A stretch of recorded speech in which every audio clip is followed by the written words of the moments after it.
Indian defense aspirants, welcome back to my channel SSP Success. Today we are going to discuss about Raisina dialogue. It's very important for your upcoming SSP and AFSP in terms of GD and lecture. So let's get started with our topic.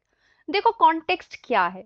Context है Raisina dialogue. Raisina dialogue को आयोजित किया गया और उसको आयोजित किसने करवाया? ORF. ORF क्या है? एक ऑर्गेनाइजेशन है, राइट? उस ऑर्गेनाइजेशन को जो कि एक रिसर्च फाउंडेशन थिंक टैंक है और मिनिस्ट्री ऑफ एक्सटर्नल अफेयर जो है उसकी हेल्प की है ये डायलॉग को ऑर्गेनाइज करवाने में. देखो इंडिया ना खुद को कैसी पावर के रूप में देखता है, तो इसका जवाब हमारे एक्सटर्नल अफेयर मिनिस्टर ने दिया राइसिना डायलॉग में, राइट? और वो क्या था उनका जवाब? उन्होंने बोला कि इंडिया को एक ब्रिजिंग पावर, यानी कि जहां पर भी लड़ाई हो, जैसे Ukraine and Russia, Hamas and Israel के बीच में अगर लड़ाई हो, तो ऐसी चीजों में इंडिया एक कॉमन ग्राउंड फाइंड आउट करता है या करने की कोशिश करता है और कंट्रीज को यूनाइटेड एंड कॉन्फ्लिक्ट फ्री कराता है, राइट?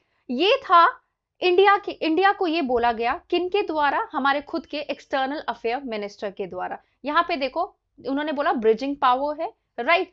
इंडिया प्ले करता है विश्व मित्र का रोल या फिर हम कहें फ्रेंड ऑफ वर्ल्ड का रोल. ये लाइंस काफी इंपॉर्टेंट है और उन्होंने बोला कि ऐसा नहीं है कि इंडिया सिर्फ बैलेंस एस्टैब्लिश कर रहा है, इंडिया लीडिंग पावर भी बनना चाहता है, इंडिया रूल बनाने में भी शामिल होना चाहता है, इंडिया ऐसी पावर बनना चाहता है जो रूल बनाने में पार्टिसिपेट करे कि वर्ल्ड में क्या होना चाहिए, कौन सा कन्वेंशन आना चाहिए, वो डिसाइड करने में इंडिया पार्टिसिपेट करना चाहता है. वो होती है लीडिंग पावर.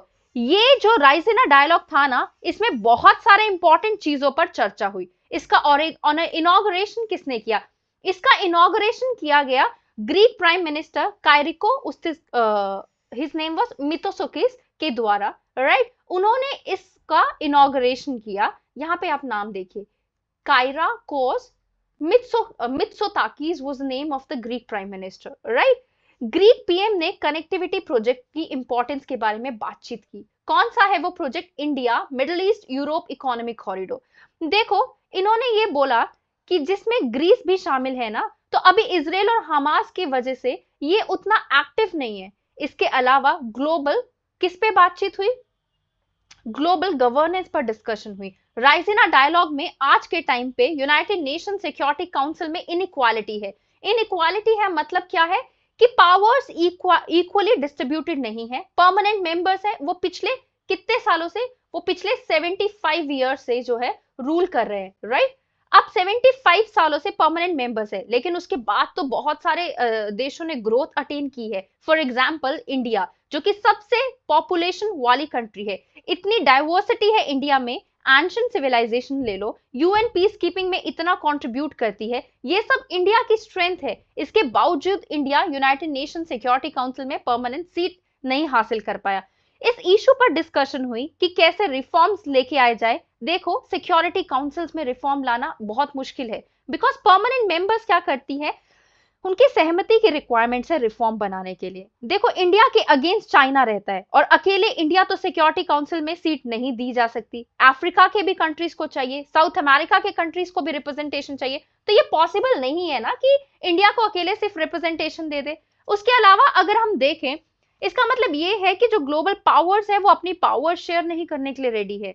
तो राइटर बोलते हैं कि राइसिना डायलॉग्स में बड़े कंट्रीज के फॉरेन मिनिस्टर तो आए ही नहीं. उसका रीजन क्या था कि सेम टाइम पे क्या हो रहा था कि G20 के फॉरेन मिनिस्टर्स की मीटिंग हो रही थी ब्राजील में, तो कोई सीनियर मिनिस्टर प्रेजेंस थी नहीं P5, G7 और ब्रिक 10 मेजर कंट्रीज से, राइट? उसके अलावा देखो इंडिया ने इन कंट्रीज पर ज्यादा फोकस नहीं किया. कौन सी कंट्रीज की बात की जा रही है यहाँ पे? बाल्टिक नोमैडिक फोरम या बाल्टिक नोमैडिक कंट्रीज की बात की जा रही है.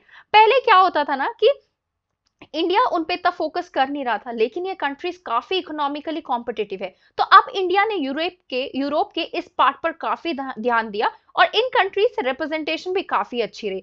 राइसिना डायलॉग में इसके अलावा ग्लोबल कॉन्फ्लिक्ट पर काफी बातचीत हुई, जैसे रशिया यूक्रेन वॉर, लेकिन रशिया की तरफ से कोई प्रेजेंट नहीं था, तो उनके व्यूज बैलेंस नहीं थे. उसी प्रकार से चाइना के एग्रेशन को लेके बातचीत की गई कि कैसे चाइना को रोका जाए, बिकॉज क्या हो रहा है कि चाइना जो है ना वो अपनी मनमानी करता रहता है, राइट। हम इंडिया ही नहीं, इंडिया के अलावा और भी काफी सारी कंट्रीज है जो चाइना से परेशान है।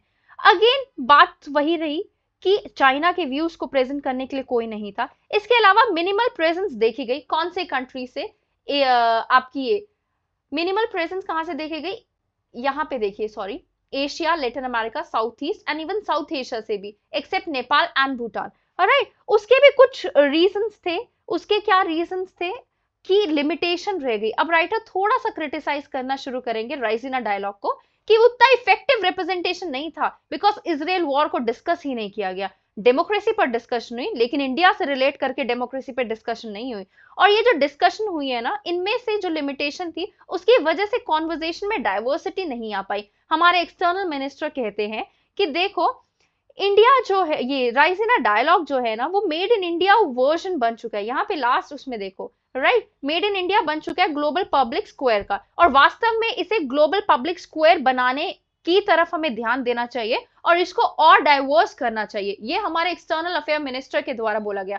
So guys, that was all. I hope you like the video. If you like it, do like it, share it and subscribe our YouTube channel SSP Success. Your likes and comments motivate us to make more and more videos on time. Thank you everyone.